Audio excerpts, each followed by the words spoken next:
En nuestra vida hay cosas útiles dependiendo de la ocasión. Y hay cosas útiles que necesitan estar todo el tiempo. Hoy en nuestra seguidilla de sermones o de estudios que hemos estado dando cada domingo, vamos a continuar con el último el último sermón de este mes, hablando sobre cómo estimularnos en medio de las pruebas. Y hoy le toca el lugar a la mejor de todas las secciones. No estoy desvalorizando ninguna, todas son excelentes las que hemos expuesto. Pero esta, sin lugar a dudas, es la mejor. La palabra de Dios. Algo realmente útil.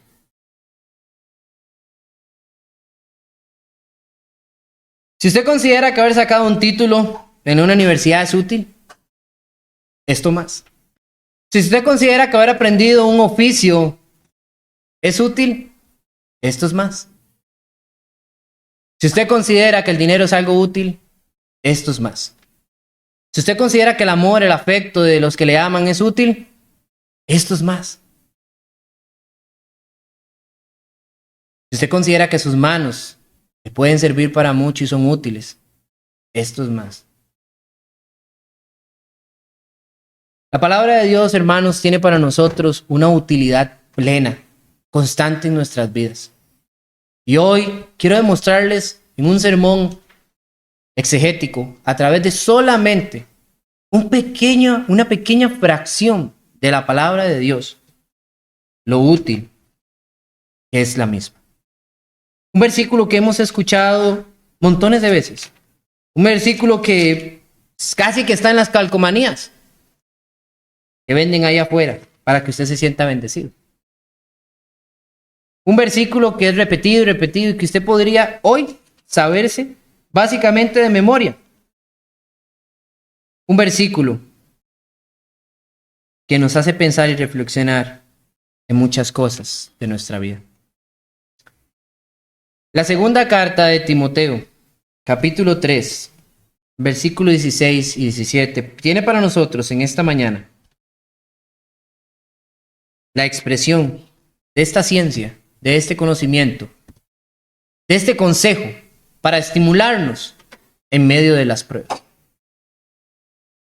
Segunda de Timoteo, capítulo 3, versículo 16 al 17, dice: toda la escritura es inspirada por Dios y útil para enseñar, para redarguir, para corregir, para instruir en justicia, a fin de que el hombre de Dios sea enteramente perfecto, enteramente preparado para toda buena obra. El expositor Pablo presenta consejos muy importantes para la vida de Timoteo, y todas las dos cartas están directamente enfatizadas en proveer la mejor oportunidad para que Timoteo cumpla su ministerio como evangelista, para que Timoteo proceda de la mejor manera, aunque es joven dentro de aquellos hombres coterráneos de su tiempo, para que Timoteo salga avante con una misión que Pablo lo había dejado solo. Así que Pablo no será insensato, y cada una de las cosas que le ha mencionado en estas dos cartas son importantes. Ni siquiera están dirigidas a la iglesia, es a una persona en común, una persona de confianza, a una persona con la que pueda hablar claro, de tú a tú. Y dentro de todos sus argumentos, Pablo le dice: toda la escritura, Timoteo, toda la escritura es inspirada por Dios.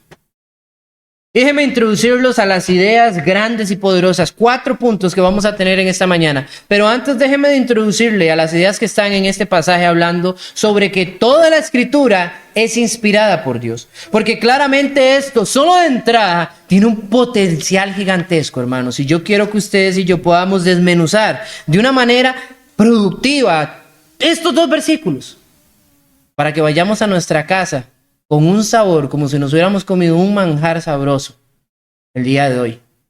Porque como dice Jesús en Mateo capítulo 4, versículo 4, no solo de pan vive el hombre, sino de toda palabra que sale de la boca de Dios. Al decir, hermanos, que toda la escritura, debemos de entender que Pablo se refiere a los escritos inspirados por Dios. Hay gente que va a llegar y va a decir en este panorama, bueno, toda la escritura. Qué interesante. Entonces, ¿todo es inspirado por Dios? 5 maneras de amar inspirada por Dios. Por mucho que les guste ese libro, no es inspirado por Dios. Don Quijote, ¿inspirado por Dios? No, no es inspirado por Dios. Entonces debemos de entender algo primordial para todos nosotros, que Pablo se estaba refiriendo a la escritura, a los escritos que ellos tenían, que preservaban, que cuidaban, que habían llevado alrededor del tiempo y que tenían ahí constantemente con ellos. La Biblia no había sido en absoluto acabada, o sea, no estaba hablando de la Biblia en total, porque generalmente habían libros que todavía no estaban escritos. Es interesante porque cuando Pablo escribe esto a Timoteo lo hace por allá del año 58 después de que Cristo ha nacido. En la tabla periódica romana que nos coloca, ¿verdad?, el tiempo y que dice que hoy estamos en el año 2024, según esa tabla periódica, este escrito fue escrito, valga la redundancia, en el 58 después de Cristo. Eso quiere decir que habían algunos libros que no se habían escrito, como el libro de Hebreos, las cartas de Judas y Apocalipsis, pero solo eso. Casi todas las cartas paulinas estaban listas. Los evangelios, el evangelio y sus relatos ya estaban escritos, ya habían sido entregados a la iglesia. Había una nueva inspiración y estaba siendo llevada y recolectada y pasada. Y cuando Pablo menciona esto a Timoteo, le dice, toda la escritura es inspirada por Dios, hablando de todo lo de la antigüedad y hablando de todo lo que se estaba creando y redactando. Y sin saberlo, seguramente, aún o sabiéndolo, sus propias palabras en este escrito. No se puede tomar por inspiración de Dios cualquier cosa, hermanos.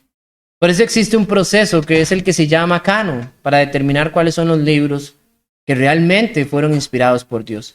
Ellos tienen muchos puntos, van bajo lupa y un gran análisis. Existen libros, hermanos, hoy afuera.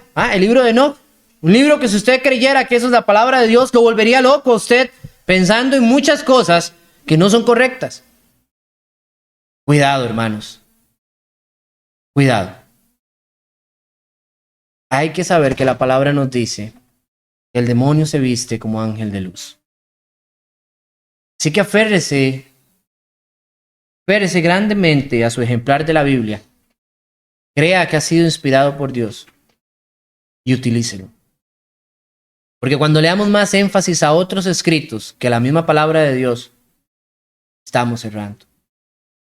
Hay personas que si no lo dijo tal hermano, no lo creo. Eso es un error. Hay personas que dicen, pero es que tal libro lo mencionó, entonces la Biblia está incorrecta. Eso también es un error. Pablo cuando menciona esto a Timoteo, dice, toda la escritura es inspirada por Dios.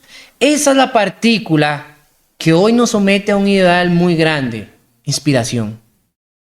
Mucha gente piensa tal vez que cuando una persona fue inspirada por Dios, entonces la persona se volvía como un robot. Yo lo agarraba y entonces comenzaba él a escribir todo porque Dios lo agarraba como un androide, ¿verdad? Y lo colocaba y comenzaba a escribir. No, hermanos. La inspiración divina de Dios ha venido a través del Espíritu Santo. El Espíritu ha tenido este trabajo, arduo trabajo. Desde que en manuencia de Moisés comenzaron a escribirse Génesis y subsecuentes libros en adelante. Y hay que entender que el Espíritu de Dios siempre utilizó al ser humano, al personaje, con sus características, sus habilidades, su entendimiento, dándole a decir lo que debía de transmitir. Y éste lo manifestó según lo comprendió. A nuestro lenguaje humano. La inspiración de Dios, hermanos, nunca ha expropiado al hombre de ser una persona, pero no lo ha llevado a que pueda colocar sus errores humanos en el escrito bíblico, ya que el hombre ha escrito lo que el Espíritu le ha dado que escribiera. Nosotros tenemos que saber, hermanos, que la palabra inspiración proviene del griego de seteutos. Y esta palabra griega tiene algo interesante. Esta frase se puede traducir simplemente como divinamente soplado. O también soplado por Dios. ¿Por qué traduzco esto? Porque usted y yo necesitamos analizar algo interesante. Cuando usted y yo vamos a Génesis capítulo 2, versículo 7, vamos a encontrar la misma expresión de esta palabra, pero en otro idioma, en el hebreo. Tanto en el hebreo como en el griego se traía una misma idea, soplado por Dios. Es allá cuando usted recuerda que Dios formó al hombre del polvo y sopló en su nariz aliento de vida. Esto es importante, hermano. Cuando usted sabe que todo lo que Dios inspira eventualmente vive, que el aliento de Dios produce vida, usted se va a dar cuenta y va a entender por qué allá en Hebreos capítulo 4, versículo 12, hay una frase inicial que dice, porque la palabra de Dios es viva. ¿Por qué creen ustedes que el autor del libro de los Hebreos dijo eso? Porque él sabía que al ser inspirada por Dios, esto que está aquí, hermano, no el libro como tal, no las páginas, información es viva. Hoy usted llega y lee un escrito bíblico y usted dice, ah, qué lindo, y usted lo aprecia. Otro día llega y lo lee y encuentra, mira qué interesante. Y otros años después se llega y lee y oye algo sobre ese escrito y lo lee y dice, wow, nunca había apreciado eso antes. Y cada vez que usted lea la Biblia, por muchas veces que lea la misma parte, usted siempre va a encontrar algo más para beneficio de su vida. Porque la palabra de Dios es inspirada por Dios y por ende tiene vida. Así como la inspiración de Dios dio vida a nuestro ser humano, así también le ha dado vida, le ha propiciado de vida su propia escritura. Pablo dice, porque toda la escritura es inspirada por Dios. Y al entender esa inspiración, al entender esos detalles, debemos de entender nosotros en la gran negligencia que sería quitar o darle por cualquier cosa esa palabra. Cuando la palabra de Dios no es algo principal para nosotros, hermanos, cometemos los errores varios que se han sucedido a través del tiempo. ¿Cuál es? Quitarle o ponerle. Usted nunca ha escuchado a una persona que llega y dice, mira, es que la palabra del Señor enseña esto. ¿Dónde? Ahí lo dice. Que la palabra del Señor dice, el que anda con lobos aprende a aullar. ¿Dónde dice eso?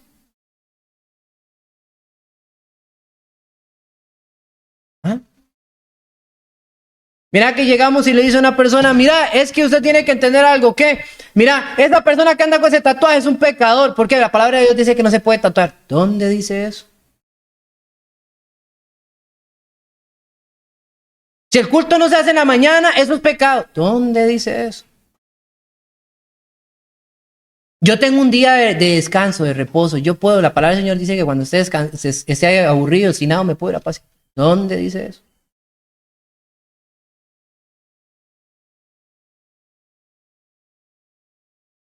Hermanos, ¿ustedes saben cuál ha sido la peor negligencia del hombre? Es ese montón de creencias existentes. ¿Y saben por qué?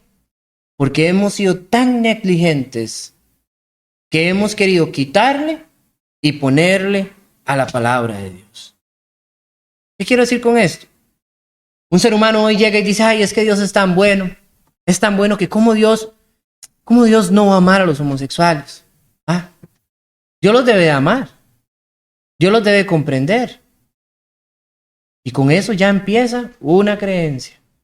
Y tenemos creencias aprobando matrimonios homosexuales. Y la palabra del Señor dice, no heredarán el reino de los cielos. ¿Usted entiende qué dice ahí? Ni hombre que se acuesta con hombre, ni afeminado, dice. O sea, el hombre que se vestía como una mujer.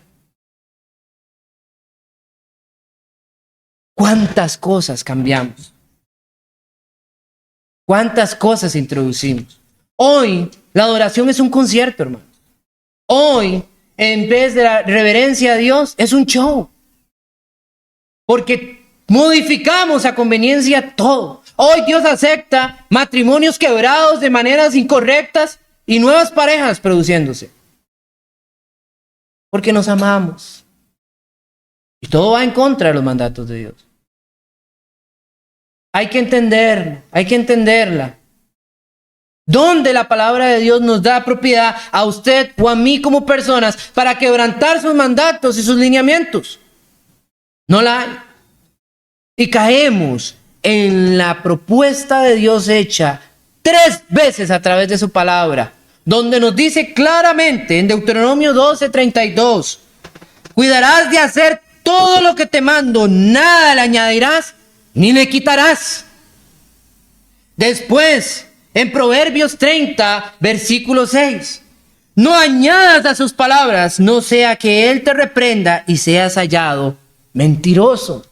Y por último, en Apocalipsis 22, versículo 18, ya a punto de terminar, yo testifico a todo el que oye las palabras de la profecía de este libro, si alguno añade a ellas, Dios traerá sobre él las plagas escritas en este libro. Quitarle o ponerle a la palabra de Dios, hermanos, es algo peligroso. ¿Saben por qué? Por lo que acabamos de decir. Es inspiración de Dios. Cuando usted agarra la inspiración de Dios y le pone la inspiración humana, tenemos un monstruo. La inspiración de Dios es plena y es perfecta. ¿Nunca ha buscado una persona cuando llega y le pregunta algo de su vida, usted le quiere dar un consejo suyo, propio, humano? Cuando usted le da un consejo humano, usted corre el riesgo de que eso no resulte. Porque aunque le haya resultado a usted, capaz no le resulte a esa persona. Porque son 2 personas diferentes, criados de maneras diferentes, en lugares diferentes, con estilos de vida distintos, con esposos, esposas diferentes, con hijos, hijas diferentes, economía diferente, tamaños diferentes. Y lo que es bueno para uno posiblemente no sea exactamente bueno para el otro.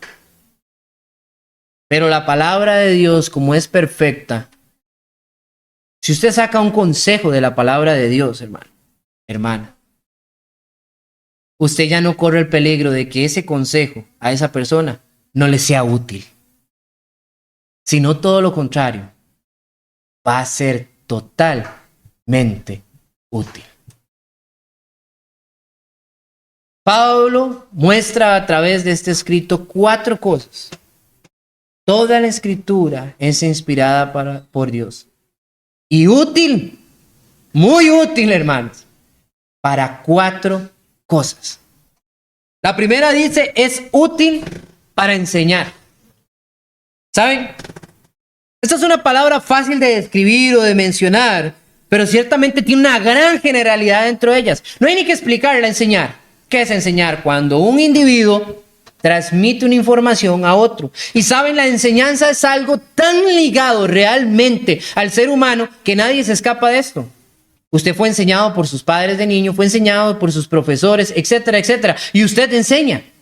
Usted va a enseñar a sus hijos, o está enseñando a sus hijos o enseñará a sus hijos. Y adivine qué. Todo eso se va produciendo. Y lo que su padre aprendió, de lo bueno y lo malo, él sabe y lo entenderá y me partirá y me dirá a mí lo bueno y lo malo y tratará de llevarme por lo bueno. Y yo aprenderé entre lo bueno y lo malo, tomaré de lo que él me enseñó y se lo enseñaré a mi hijo y él también hará lo mismo y consecuentemente resultará. Enseñanzas. La primera forma de transmitir información, ¿saben cómo era? A través de generaciones, cuando ni estaba escrita las palabras o jeroglíficos iniciales en la humanidad. Cuando no había un sistema escrito o de transmitir información, todo se transmitía a través de enseñanzas. Y aún lo seguimos haciendo. Enseñar y aprender. Son 2 cosas importantes, hermanos. Cuando usted va creciendo, aprende de este mundo cosas buenas. Usted va a estudiar a la escuela, aprende cosas muy buenas. Usted entra al colegio, aprende. Usted va a la universidad, aprende, porque si no aprende se queda, pero aprende. Cuando usted va a un trabajo, aprende. Usted no puede hacer un trabajo sin saber el trabajo, aprende. Pero hay alguien que le tiene que enseñar en todo eso. Cuando usted llega a ser ayudante mecánico, el mecánico le enseña y usted aprende. Y después usted le enseñará a otro la mecánica. Cuando usted sabe hacer pan, usted es panadero, usted enseña a otro a hacer pan y él aprende. Y ese le enseñará a otro en el futuro a hacer pan. Y así sucesivamente. Aprendemos y enseñamos. Así que la enseñanza es algo realmente útil en la vida de nosotros los seres humanos. Pero ¿qué estamos dispuestos a enseñar?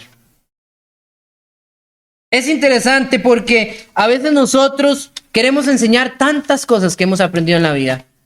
Y desde la directriz de un padre, siempre cuando ve a sus hijos, o a su hijo o hija, su mayor deseo siempre es enseñarle lo mejor, lo más bueno. Darle las herramientas, darle con su enseñanza que pueda comerse este mundo, que pueda salir adelante, producir menos daño y todo lo que ustedes quieran pensar positivo, porque ese es el fin de un padre o de una madre para con sus hijos.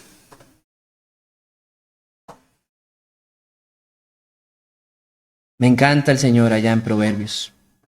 Instruye al niño en su camino, y aunque fuere viejo, no se apartará de él.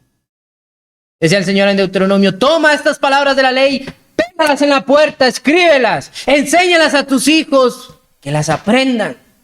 Y cuando alguien venga a tu puerta, enséñaselas y díselas. Guárdalas en tu corazón. Las enseñanzas de Dios, hermanos. ¿Qué no es más útil que enseñarle a nuestros hijos de Dios? ¿Saben? Les voy a decir algo que es durísimo y es rudo. Aunque Dios fuera una mentira y no existiera, enseñarle las normas de la Biblia a un niño y que crezca y las viva, le va a producir 100% un mejor beneficio, a ser un mejor ciudadano en esta sociedad, aunque Dios no existiera. Aunque no fuera real. Y ahora, porque Dios no existe, sino que Dios es la esencia misma de todo. Y sabiendo que le hay, ¿cuánto más no garantizaremos en sus vidas que vayan por un buen camino? La palabra de Dios es útil para enseñar. Vaya, que es útil para enseñar. Si usted quiere enseñarle algo bueno a alguien en esta vida, enséñele a Dios. Se va a ir a algún lugar, alguna situación, y usted oye que alguien le cuenta un problema, déle un consejo de Dios. No déle un consejo de su vida, déle un consejo de Dios. Hable de Dios, demuestre lo que dice la palabra de Dios, y usted estará dándole algo realmente útil a esa persona. Usted quiere enseñarle algo útil a sus hijos, enséñeles de Dios. Usted quiere enseñarle algo útil a su esposo, esposa, enséñele de Dios. Usted quiere aprender y dar algo útil, busque la enseñanza de Dios. Pablo dice es útil para enseñar. También dice que es útil para redarguir. Y esta palabrilla sí ya no salió más compleja, ¿verdad? Redarguir. Esta no es una palabra tan fácil de apreciar, hermanos, pero en su intensidad, en el enfoque o la idea general. Pero tiene la idea de debatir argumentos falsos en nuestra vida. Redarguir es cuando usted va a condoler su corazón, cuando usted va a hacer voltear algo que está mal. Hay algo interesante, hermanos, porque redarguir es como aquello que está allá en Hechos, capítulo 2, versículo 37, cuando aquellos que estaban al frente de Pedro le dijeron, varones hermanos, y compungidos de corazón, dijeron, varones hermanos, ¿ahora qué haremos? Cuando una persona se da cuenta muy en el fondo de sí que está equivocado, eso es redarguir.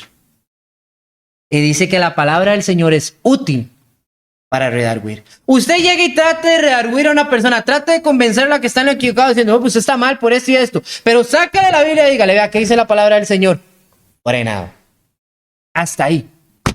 Stop. Porque ya no es usted peleando con la persona, sino es la palabra de Dios. Y como no hay nada mejor, ninguna enseñanza más apreciable que esta, y verás, cualquiera podrá saber está en una equivocación. O cualquiera no.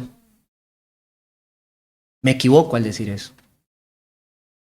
Porque se necesita de un corazón humilde y se necesita de la sencillez de nuestra vida para aceptar cuando estamos en un error, ¿sabían? Y todo va en secuencia. Primero la enseñanza, después redarguir, no la corrección, redarguir. Redarguir es reconocer que estamos equivocados. Y les voy a decir algo característico de redarguir, hermanos. Redarguir no es algo que empieza de afuera hacia adentro, sino es algo que empieza de adentro hacia afuera. Porque es cuando de nosotros mismos, en lo más profundo de nuestro ser, hermanos, sabemos, entendemos que lo hemos hecho mal, o que algo no está bien, o que nos estamos equivocando, o que estamos siendo soberbios, o que estamos siendo duros, o que estamos siendo equivocados. Hay algo. Es cuando inicia esa luz y nos dice, estoy mal, creo que estoy mal. Y es por esto que el mismo autor del libro de Hebreos, sobre el texto que les mencioné antes, y ahora sí lo voy a repetir todo, Hebreos capítulo 4, versículo 12 dice, porque la palabra de Dios es viva y eficaz y más cortante que cualquier espada de dos filos. ¿Por qué? Cortante. ¿Ustedes saben qué quiere decir la precepción de cortante de dos filos? Cuando usted tenía una espada, habían espadas y por lo general las espadas comenzaron a crearse con el filo de un lado y el costado duro del otro para que la espada pudiera, cuando golpeara, poner el impacto en una forma más desastrosa.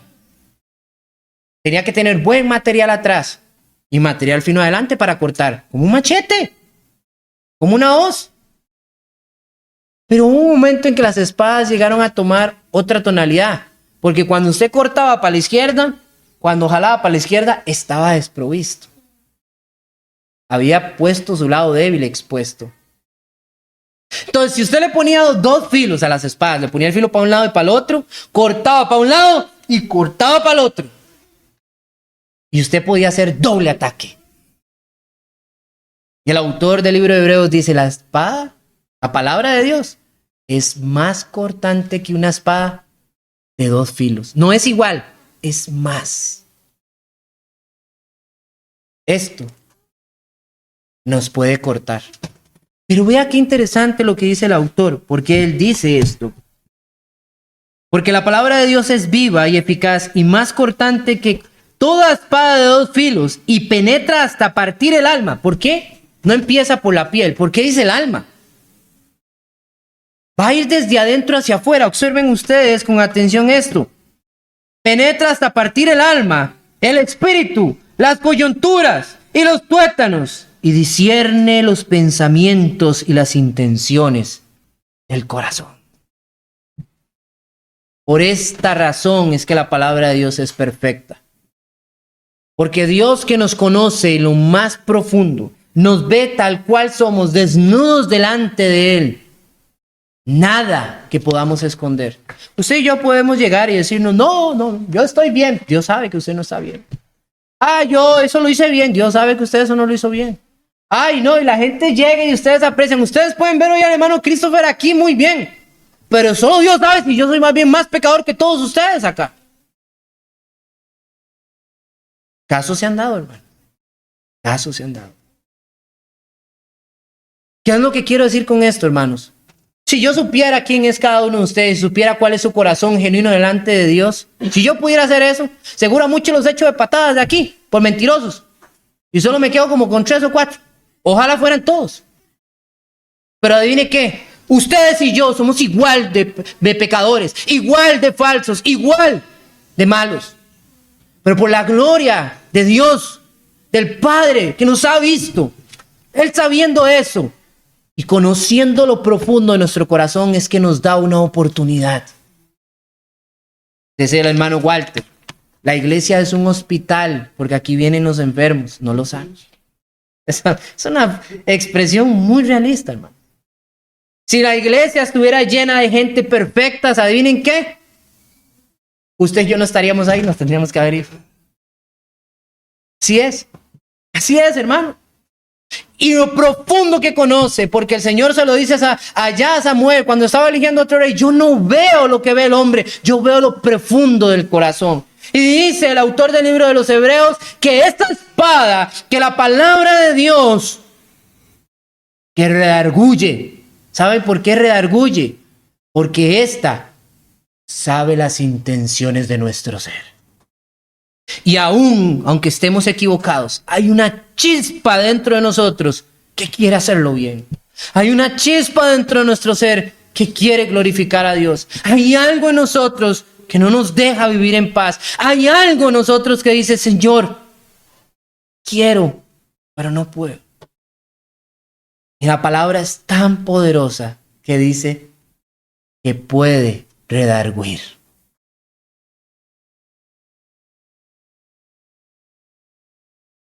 Redarguir, hermanos, es esa primera aceptación de que no estamos bien y que podemos estar mejor. Es útil para corregir. Cuando Pablo le dice esto a Timoteo, no es que le estaba dando una faja, hermanos. Sacó el cinto, le dijo, bueno, pues con la espada usted va y le va a porrear a todo mundo. No, hermanos. Corregir, no. A veces pensamos que corregir es dar cintazos. Sí, hay maneras, porque vamos por un lead, ¿verdad? Cuando no se entiende por las palabras, se van por los castigos y no por las nalgas. Ok. Los chiquillos todos se me quedan viendo así como, no me gustó ese consejo. Pero Dios hace lo mismo con nosotros, hermanos. Y ahorita se los voy a manifestar. Corregir, la idea de la palabra corregir está ligada a otra palabra, pecado. ¿Por qué pecado, hermanos? Porque la palabra pecado y la palabra corregir provienen del griego de una parafraseo de frases que provienen de la arquería. Ustedes saben que cuando uno habla en ciertas palabras, aunque hablemos en un mismo idioma, hay palabras coloquiales de ciertos lugares. Por ejemplo, no es lo mismo como habla la gente de la pesca que la gente de la mecánica o la gente de la panadería. Todos hablamos español, pero hay frases, hay formas de dialogar, de transmitir nuestras expresiones que son entregadas. Por ejemplo, el libro de los Hebreos tiene muchas frases de la marina. Sin embargo, aquí Pablo utiliza una frase de la arquería, corregir. Porque la palabra, y vamos a ir atrás, la palabra pecado, el significado de la palabra pecado es fácilmente errar al blanco. Es cuando usted tira una flecha, ¡zum!, pero no lo pega donde es, sino que se desvía del camino. Eso es pecar. Cuando usted tiene que llegar de este punto al otro, soltar, pero no lo logra, sino que la flecha se desvía. Y adivinen qué significa corregir. Corregir es colocar otra vez en el curso correcto esa flecha. Mientras que pecar es desviarse del objetivo, corregir es volver a ajustar el objetivo. Entonces, cuando Pablo utiliza la palabra corregir, ¿qué es lo que está dando a entender? La palabra de Dios es útil para que después de que hayan sido enseñados, para que después de que hayan sido redarguidos, es útil para corregir la vida del creyente. La palabra de Dios tiene un plan divino, hermanos, en nosotros, y es corregirnos, ¿saben? Si usted está haciendo algo mal, ¿cómo sé que estoy haciendo algo mal? Tengo que ser enseñado, pero tengo que también entender que estoy haciendo algo mal para después practicarlo de la manera correcta. Y para eso debo de ser corregido. La palabra de Dios es útil para hacer que aquel que peca no peque. La palabra del Señor es útil para que cuando usted y yo nos encontremos sabidos y entendidos de que algo estábamos haciendo mal, comencemos a hacerlo de la manera correcta. Porque ¿qué sentido tendría que simplemente señalemos a algo y digamos, lo hace mal, lo hace mal, lo hace mal? Pero ¿cómo? ¿Qué hago? ¿Cómo es que lo hago bien? Es precisamente eso lo que Pablo trata de dar en la intención de este consejo a Timoteo. La palabra de Dios es útil para corregir. ¿Saben? Hay montones de cosas, de consejos, hay montones de ideas, de enseñanzas, de principios, de poesías que están dentro de la palabra de Dios. Y todas ellas solo tienen un absoluto para usted y para mí en nuestra vida, hermanos. Y es que nos vaya bien. ¿Saben? Que nos vaya bien. Dice Jeremías capítulo 29, versículo 2, porque yo sé los pensamientos que tengo acerca de vosotros, dice Jehová, pensamientos de paz y no de mal, para daros el fin que esperáis. ¿Qué quieren ustedes de esta vida? Si usted lo único que quiere de esta vida es crecer, casarse con un hombre guapo, con una mujer guapa, vivir una vida feliz, comprarme una casa bien bonita, con 4 cuartos, bien bonita, con balcón y con un carro grande, ahí bien lindo, bien bonito, tener 2 hijos, 3 hijos, 4 hijos, que todos se gradúen, que sean universitarios, vivir bien felices y morirme ya viejito y cansado, agotado la vida cuando me voy a dormir y ya, me apago. Hasta ahí. Si eso es lo que usted espera y es el fin que usted quiere de esta vida, ¿qué fin más pequeñito el que usted está planeando? ¿Qué fin más pequeñito? Porque Dios ofrece un fin más grande, hermano. Yo tenía un compañero de trabajo, hermanos, que él se sentía tan mal, ¿sabes? Redarguido pasaba, yo hablaba con él de la palabra, y entonces un día se le ocurre y me dice, ¿sabe qué? Es que a mí me cuesta mucho, me dice, me cuesta mucho cambiar, es que... Y él me lo decía, joven era. Y yo lo veía que a él le gustaban las cosas de Dios, hasta se ponía a memorizar versículos conmigo, la Biblia, donde me iba memorizando, él memorizaba, y a veces lo memorizaba más rápido que yo. Y yo le hablaba de ir a la iglesia, y le hablaba de eso, y lo otro me decía, sí, pero es que yo sé que yo voy a fallar, es que yo soy muy débil, decía. Pero un día se me acerca y me dice, vea, con que Dios me deje ser una piedrita allá, en su santa morada, yo con eso me conformo. Yo lo miré y le dije, qué tonto que sos. Eso me asustó. Me dijo, ¿por qué? Dios le está ofreciendo a tener un reino increíble. Un lugar donde usted va a andar, donde no se va a cansar, donde no va a llorar, donde no se va a afligir. Donde usted va a trabajar, obrar por Dios, donde le va a alabar, donde va a conocer todo pleno, con un cuerpo fuera de estos límites humanos. Con una vida en paz y en armonía. Al lado de él. ¿Y usted quiere ser una piedrita? Aún más, cuidado, ni hay piedras para que no estorben en el camino. ¿Cómo usted va a querer ser algo simple cuando Dios le ofrece algo más grande? Por eso nuestros pensamientos no son sus pensamientos, hermanos. Nosotros nos conformamos, ¿saben qué? Nosotros nos conformamos con la palmadita en la espalda. Bien hecho. Y uno, feliz. ¿Ah? Como un perrito cuando lo usó. Hasta menea la colita. ¿Ah? Dios no. Dios quiere decirnos, buen siervo y útil, como en poco has sido fiel, sobre mucho te pondré. Wow, hermanos. Él quiere corregir nuestra vida, hermanos. Él quiere que nuestra vida sea una vida útil, de provecho útil, de enseñanza útil. Que readurgamos con nuestra vida las vidas de otros, hermanos. Él quiere que a través de nuestra vida nosotros mostremos la perfección en Cristo Jesús. Y no se trata que usted y yo seamos un santo con una aureola aquí. No nos equivoquemos, eso no significa ser santo. Santo significa ser apartado del mal, estar aparte, obrar con justicia. La palabra de Dios, hermanos, es útil para corregirnos. Corregir todo, como ese pensamiento tan mediocre de querer alcanzar todo, viviendo una vida tranquila, cuando hay una vida más grande aún. ¿Ven cómo la palabra de Dios nos corrige? Pero la palabra de Dios también es útil para instruir en justicia. Nótese cómo al principio enseñar y ahora instruir suenan iguales. Sí. Instruir es enseñar. Pero hay un agregado interesante ahora. Justicia. Y esta es la diferencia, hermanos. Aquí, esta es una palabra grande. Justicia. Muy grande.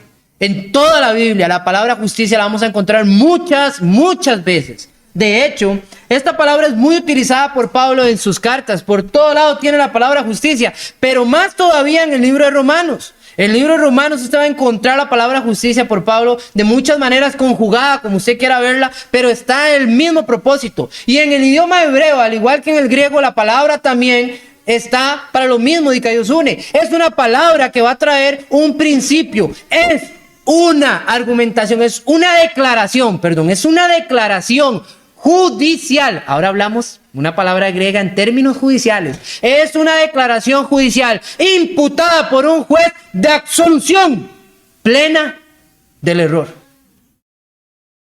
Ese es el significado. Sonó muy interesante, pero muy pomposo, ¿verdad? ¿Cierto o no? Simplemente es cuando el juez dice, eres libre. No vas a la cárcel. Y eso es porque la palabra del Señor comenzó, procedió y fue creciendo poco a poco a través del Espíritu Santo por manuencia de seres humanos para lograr proceder a un objetivo primario, uno, y era salvarnos del pecado en el que allá en Génesis capítulo 3 iniciamos a vivir.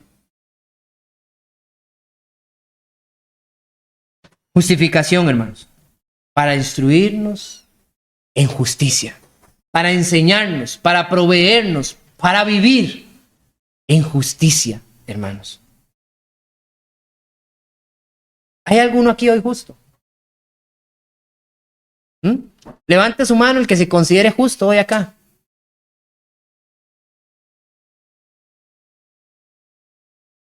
Voy a volver a hacer esa pregunta al final del sermón. Ser justificado, hermanos, es una expresión legal de entender y comprender que el pecado no reina en nuestra vida.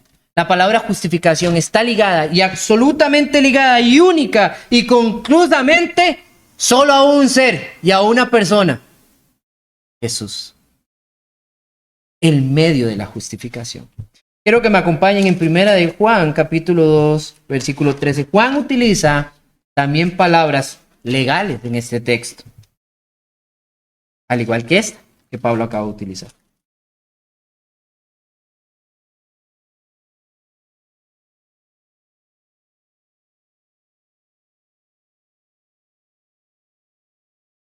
Primera de Juan, capítulo 2, del 1 al 3, un texto que todos conocemos y hemos repetido en algún momento para ayudar a aliviar la mente de alguien. Hoy yo quiero decírselas para que ustedes comprendan la absolución de que la palabra de Dios es útil para instruir en justicia.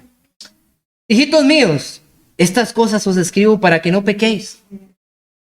Y si alguno hubiere pecado, abogado tenemos para con el Padre, Jesucristo, el justo.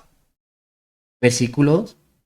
Y Él es la propiciación, otra palabra grandiosa, por nuestros pecados. Y no solamente por los de nosotros, sino también por los de todo el mundo. Y en esto sabemos que nosotros le conocemos, si guardamos sus mandamientos. Y seguiría leyendo tan hermoso texto.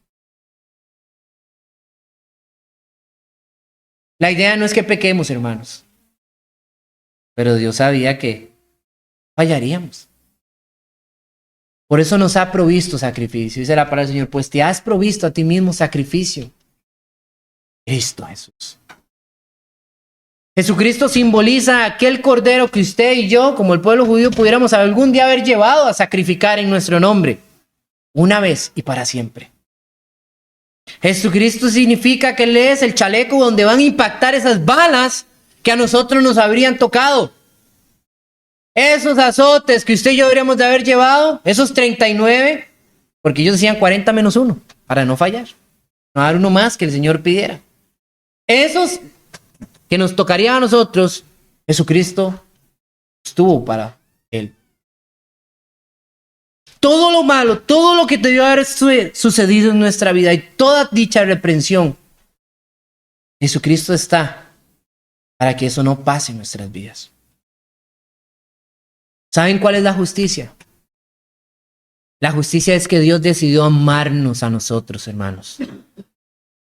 y que basado en su amor, aunque nosotros merezcamos, aunque nosotros sepamos, entendamos, nos arrepintiéramos de todo lo malo, aún así deberíamos de ser merecedores de muerte. Pero en su amor, sabiendo Él esto, ha decidido producir un camino a través de Cristo Jesús. Y ese camino es claro, es creer en Él, es escuchar de Él, es creer en Él, tener fe en Él, es arrepentirse, es bautizarse y es vivir conforme a sus mandatos. Eso es la justicia de Dios. Y nos sale barato, hermano. Nos sale barato. Yo pongo a ver esto y yo diría, ¿yo perdonaría a alguien que me debe algo de mucho valor? Tal vez si me lo empieza a pagar por pago, sí. Si alguien llegara y le robara 5 millones de colones y se le para al frente y le dice, me perdona la deuda, y tal vez usted no tiene más que esos 5 millones, usted le diría, bueno, pero páguemelos. Pero qué bello es encontrar a alguien que le dice, ¿sabe qué? No es nada, ni me acuerdo de eso. Vamos, caminemos juntos. Solo Jesús, hermanos. Él es nuestra propiciación. Él es lo que pagó la deuda por nosotros. Y es esa la justicia de Dios. Que a través de Cristo Él nos declara aceptos. A través de Cristo Él nos declara limpios. A través de Cristo Él nos declara justos. A través de Cristo Él nos declara santos. No es porque no lo ganemos. Dice Juan, pero si hubiéramos pecado, si eso pasara en nuestras vidas, abogado tenemos con el Padre. ¿Quién es? Jesús. Aquí hay algo interesante para ir finalizando. Qué bonito es ir a un juicio y tener un buen abogado. Cuando usted va a un juicio y usted va con un abogado y le dice a usted, buenas, ¿cómo está? Uno de esos penalistas, un penalista, pero uno de estos del judicial que le dan a usted gratis y que usted llega y le dice, mira, ¿y cuántos años tiene? No, tengo 2 meses de haberme graduado. Dice usted, ay, señor. ¿Y cuántas veces te ha visto un caso así? Como 5 o 6 ahí en el estudio, pero nunca ha llevado nunca uno en la vida real. Ay, señor. Y el que está allá se contrata a un abogado penalista de 20 años de experiencia, que le dicen el matacasos. Usted va a ese juicio, hermanos, diciendo, ya lo perdí. Pero qué bonito es cuando usted va a un juicio y el abogado suyo es el mejor, el especialista en esa rama.